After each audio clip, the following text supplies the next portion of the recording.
നീ വരാന്തയ്ക്ക് മുമ്പേ ഉണ്ടാവനാ, നീ അമ്മയും ഭാര്യയും വിറ്റ് ജീവിക്കുന്നവനാ, അങ്ങനെയൊക്കെ പറയുന്നത് ശരിയാണോടാ അത്?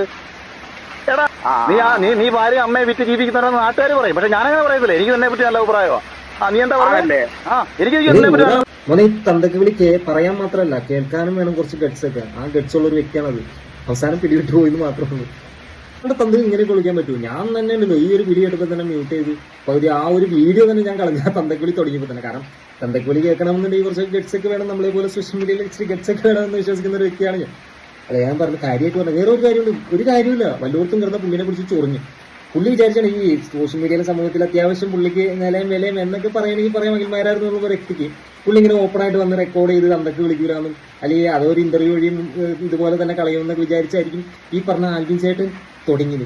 ആൽബിൻ ചേട്ടനുണ്ടല്ലോ ഓടി വഴിയില്ല, പുല്ല് മുളയ്ക്കൂല എന്ന് പറയുന്ന അവസ്ഥയെ പുള്ളി ഫോൺ വിളിച്ചുകൊണ്ട് ഓടി. ആ ഒരു അവസ്ഥ, ആ മാതിരി വിളി തനി നാടൻ തന്തക്ക് വിളി എന്നൊക്കെ പറയില്ല, തനി നാടൻ